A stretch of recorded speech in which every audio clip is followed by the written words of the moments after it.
دوستو واقعہ کربلا مانو اتہاس کا ایک ایسا واقعہ ہے جو مظلوم کو ظالم کے خلاف آواز اٹھانے کے لیے پریرت کرتا رہے گا۔ محرم کا مہینہ اسلامی کیلنڈر کا پہلا مہینہ ہے۔ عام طور پر لوگ نئے سال کی خوشیاں مناتے ہیں، لیکن یہ مہینہ اتہاس کے ایک ایسے سچے قصے کو اپنے اندر سمیٹے ہوئے ہے جس کو یاد کر کے آج بھی لوگ اپنی آنکھوں کے آنسوؤں کو نہیں روک پاتے۔ کیا آپ کو پتا ہے آج سے تقریباً 1400 سال پہلے اسلامک دنیا میں ایسا کیا ہوا تھا جس کی وجہ سے دنیا کے کروڑوں لوگ آج بھی غمزدہ نظر آتے ہیں؟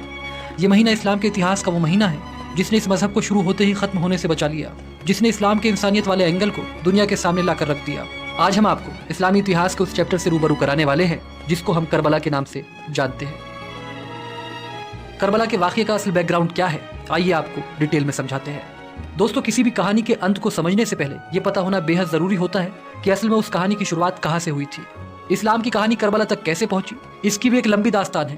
فی الحال ان شارٹ اتنا سمجھ لیجئے کہ جب اللہ کے آخری پیغمبر حضرت محمد مصطفیٰ صلی اللہ علیہ وسلم نے اسلام دھرم کی شروعات کی تو عرب کے لوگوں کو دھیرے دھیرے اللہ کے نبی کا پیغام پسند آیا اور اسلام دھرم کے ماننے والوں کی تعداد بڑی تیزی کے ساتھ بڑھنے لگی۔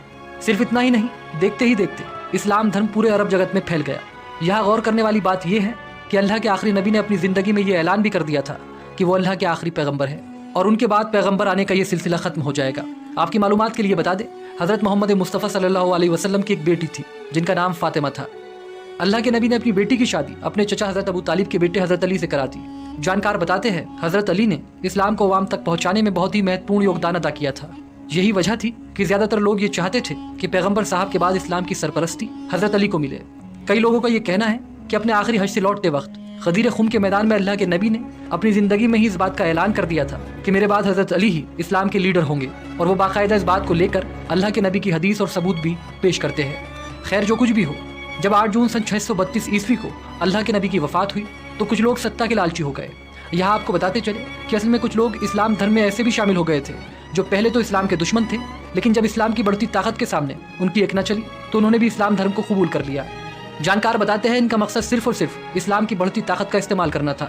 اسلام کے انہی لوگوں نے حضرت علی کو نبی کا وارث ماننے سے انکار کر دیا اور خود ستا کی کرسی پر جا کر بیٹھ گئے۔ انہی لوگوں میں سے ایک شخص یزید کا باپ معاویہ بھی تھا۔ اس طرح اسلام دھرم کے ماننے والے 2 خیموں میں بٹ گئے، ایک تو وہ لوگ تھے جو حضرت علی کے ساتھ تھے، دوسرے وہ لوگ جو ان کے خلاف تھے۔ فی الحال یہ سلسلہ یوں ہی چلتا رہا۔ آخرکار بعد میں جا کر حضرت علی کو اسلام کی خلافت دی گئی اور کچھ اس طرح وہ مسلمانوں کے چوتھے خلیفہ بنے۔ دوستو، حضرت علی کے 2 بیٹے تھے، ایک کا نام تھا حضرت امام حسن اور دوسرے کا نام تھا حضرت امام حسین۔ امام حسن حضرت علی کے بڑے بیٹے تھے، اس لحاظ سے آگے چل کر امام حسن ہی اسلام کے خلیفہ بننے والے تھے، لیکن اس وقت سیریا کے گورنر معاویہ نے حضرت علی کے خلاف بغاوت کر دی۔ اس کا نتیجہ یہ ہوا کہ معاویہ حضرت علی کے بعد اسلام کا اگلا خلیفہ بن گیا۔ دوسری طرف آگے چل کر امام حسن کو بھی ایک سازش کے تحت زہر دلوا کر شہید کر دیا گیا۔ کہتے ہیں جھوٹ، فریب، لالچ اور دھوکے سے ستا حاصل کرنے والوں نے یہی سے کربلا کی بنیاد رکھ دی تھی۔ اب سوال آتا ہے یزید کون تھا؟ تو آپ کو بتا دیں، یزید معاویہ کا بیٹا تھا۔ اتہاس میں ملتا ہے یزید ایک کیریکٹر لیس، شرابی اور مکار قسم کا انسان تھا، لیکن دوستو معاویہ نے خلافت کی شرطوں کو توڑتے ہوئے یزید کو اسلام کا اگلا خلیفہ گھوشت کر دیا۔ کل ملا کر کہے تو معاویہ کے اس اعلان سے یزید جیسا انسان اسلامک سطح کی کرسی پر بیٹھ چکا تھا۔ معاویہ کی مرتیو کے بعد یزید نے اپنی سینا کی سہایتا سے اسلامک دنیا کو یہ ماننے پر مجبور کر دیا کہ وہی ان کا خلیفہ ہے، لیکن یزید کی طاقت اور جھوٹ کے سامنے ایک شخص دیوار بن کر کھڑا ہو گیا۔ اس شخص نے یزید کی بیعت ماننے سے صاف انکار کر دیا۔ یزید کی بیعت نہ ماننے والے اس شخص کا نام تھا امام حسین۔ جانکاری کے لیے بتا دیں، حضرت امام حسین اللہ کے نبی کے نواسے اور حضرت علی کے چھوٹے بیٹے تھے۔ امام حسین کا جنم اسلامک کیلنڈر کے مطابق 3 شعبان کو تو وہی انگریزی کیلنڈر کے انوسار 8 جنوری سن 626 عیسوی کو ہوا تھا۔ اب سوال یہ آتا ہے کہ حضرت امام حسین نے یزید کی خلافت کو کیوں سویکار نہیں کیا؟ دوستو، بے شک یزید چھل اور جھوٹ سے خلافت تو حاصل کر چکا تھا، لیکن کیونکہ حضرت امام حسین اللہ کے نبی کے نواسے تھے اس لیے یزید کے لیے یہ ضروری تھا کہ امام حسین اس کی سطح پر اپنی مہر لگا دیتے۔ اگر امام حسین یزید کی بیعت کر لیتے تو پورا اسلامی جگت یزید کی سطح کو اسلام کی سطح سویکار کر لیتا اور یزید کو اپنی حکومت پر عوام کی رضامندی بھی مل جاتی اور اسلام ہمیشہ ہمیشہ کے لیے ایک شیطانی قانون بن کر رہ جاتا۔ جانکار بتاتے ہیں کہ حضرت امام حسین اس بات کو بخوبی جانتے تھے اور اسی لیے انہوں نے یزید کی بیعت سے صاف انکار کر دیا۔ اس کے بعد یزید نے ہر طریقے سے امام حسین پر اس کی سطح کو سویکار کرنے کے لیے دباؤ ڈالا، انہیں قتل کرنے کی دھمکیاں بھی دی، لیکن حضرت امام حسین اپنے فیصلے پر اڑے رہے۔ تمام پریاسوں کے بعد بھی جب یزید کو یہ سمجھ آ گیا کہ امام حسین اس کی بیعت نہیں کریں گے تو اس نے امام حسین کو قتل کرنے کا پلان بنانا شروع کر دیا۔ دوسری طرف جب امام حسین کو یہ پتہ چلا کہ یزید انہیں ختم کرنا چاہتا ہے تو انہوں نے 4 مئی سن 680 عیسوی کو مدینہ چھوڑ کر مکے کی طرف جانے کا فیصلہ کر لیا اور وہ کعبے کی طرف روانہ ہوئے۔ یزید کو جب امام حسین کے کعبے کی طرف جانے کی خبر ملی تو اس نے کعبے کی طرف اپنی فوج بھیج دی۔ تاریخ میں ملتا ہے کہ وہ امام حسین کو کعبے کے اندر ہی قتل کروانا چاہتا تھا، لہٰذا جب حضرت امام حسین کو اس بات کا پتہ چلا تو وہ عراق کے ایک شہر کربلا کی طرف چل دیے۔ وہ یہ چاہتے تھے کہ کعبے کے آس پاس خون خرابہ نہ ہو، اور یہی سے کربلا پہنچنے کی سفر کی شروعات ہوتی ہے۔ اس کے بعد حضرت امام حسین 2 محرم سن 61 ہجری کو کربلا پہنچ گئے۔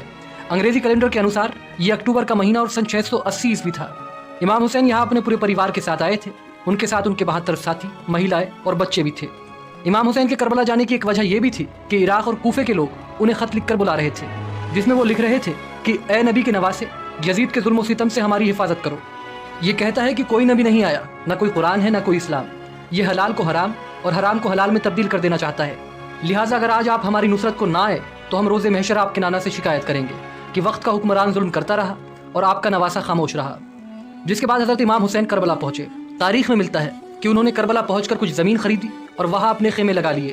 امام حسین کو لگتا تھا کہ کربلا میں انہیں لوگوں کا سمرتھن ملے گا، لیکن ایسا نہیں ہوا۔ کوفے اور عراق کے وہ لوگ جو انہیں دن رات خط لکھتے تھے، یزید کے ڈر سے ان سے ملنے تک نہیں آئے۔ دوستو، کربلا کے اس واقعے کو ایک جنگ کہنا صحیح نہیں ہوگا، کیونکہ جنگ تو تب ہوتی ہے جب دونوں طرف سے جنگ کی خواہش ہو۔ امام حسین اپنے صرف 72 ساتھیوں کے ساتھ کربلا آئے تھے، ان کا مقصد جنگ کرنا نہیں تھا، لیکن یزید نے اپنی 1 لاکھ سے زیادہ کی سینا کو کربلا کی طرف روانہ کر دیا۔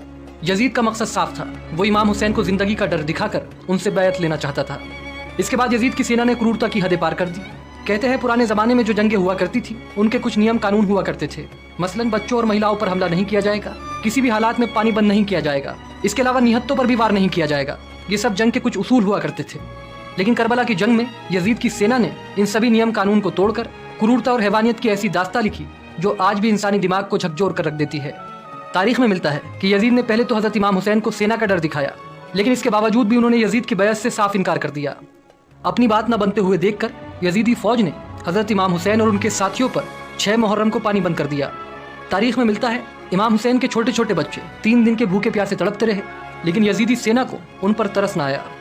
یزید کی سینا کربلا میں کیسی حیوانیت پر اتر آئی تھی، اس کا اندازہ اس بات سے لگایا جا سکتا ہے کہ جب حضرت امام حسین کا 6 ماہ کا چھوٹا سا بچہ علی اصغر پیاس کی شدت کی وجہ سے اپنے چھوٹے سے جھولے میں تڑپنے لگا، تب امام حسین اپنے 6 ماہ کے بیٹے علی اصغر کو یزید کی سینا کے سامنے لے گئے۔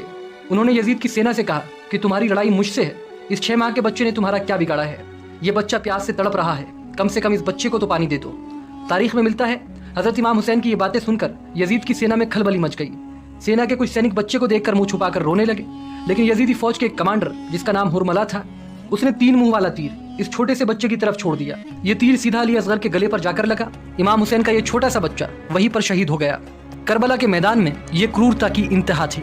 دوستو، کہا جاتا ہے حضرت امام حسین کی جنگ ٹالنے کی تمام کوششوں کے بعد جب یہ طے ہو گیا کہ اب یہ جنگ کرنی ہی ہوگی، تب انہوں نے جنگ سے 1 دن پہلے یعنی 9 محرم کو اپنے سبھی 72 سپاہیوں کو ایک خیمے میں جمع کیا اور خیمے کے اندر جل رہے چراغوں کو بجھا دیا۔ رات کے اندھیرے میں چراغوں کو بجھا کر حضرت امام حسین نے اپنے ساتھیوں سے کہا کہ یزید مجھے قتل کرنا چاہتا ہے، اس جنگ میں جو بھی میرا ساتھ دے گا وہ بھی مارا جائے گا۔ میں نہیں چاہتا کہ میری وجہ سے کوئی قتل ہو۔ تم لوگوں میں سے جو کوئی بھی یہ جنگ چھوڑ کر جانا چاہتا ہے وہ جا سکتا ہے، مجھے اس سے کوئی شکایت نہیں ہوگی۔ یہاں سے جانے والوں کو یزید کی فوج کچھ بھی نہیں کرے گی۔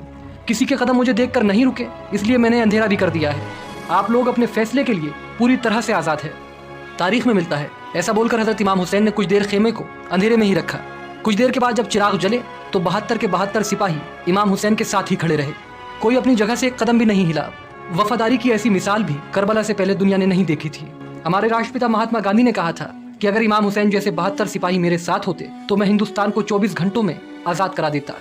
اس کے بعد 10 محرم سن 61 ہجری کو کربلا کی جنگ ہوئی۔ امام حسین کے پیاسے 72 ساتھیوں نے 1 لاکھ سے زیادہ یزیدی سپاہیوں کا ڈٹ کر مقابلہ کیا۔ کربلا کا میدان ایک خون کے دریا میں تبدیل ہو چکا تھا۔ امام حسین کے پیاسے سپاہی ایک کے بعد ایک اپنی جان کی قربانی دیتے رہے۔ امام حسین کے بھتیجے حضرت قاسم کو یزید کی سینا کی گھوڑوں کی ٹاپوں کے نیچے پامال کر دیا گیا۔ امام حسین کے بھائی حضرت عباس کے بازوؤں کو قلم کر دیا گیا۔ کہتے ہیں امام حسین کے 72 ساتھی اس یدھ میں ایسے لڑے کہ لاکھوں کی فوج کو کئی بار میدان سے بھاگنا پڑا اور یزیدی سینا کے ہزاروں سپاہی مارے گئے۔ آخر میں جب کربلا کے میدان میں ایک ایک کر کے امام حسین کے سارے سپاہی شہید ہو گئے، تب امام حسین تنہا کربلا کے میدان میں کھڑے تھے۔ زندہ لوگوں میں صرف عورتیں، بچوں کے علاوہ ان کے ایک بیمار بیٹے حضرت امام زین العابدین ہی بچے تھے۔ تاریخ میں ملتا ہے امام حسین اپنی تلوار ذوالفقار کو لے کر آخری دم تک اسلام کی بقا کے لیے یزیدی سینا سے لڑتے رہے، مگر افسوس کہ اللہ کے نبی کو اس دنیا سے رخصت ہوئے ابھی 50 سال بھی نہیں گزرے تھے کہ پوری امت کے سامنے ان کے نواسے کو 3 دن کا بھوکا پیاسا شہید کر دیا گیا اور پوری امت تماشائی بنی رہی۔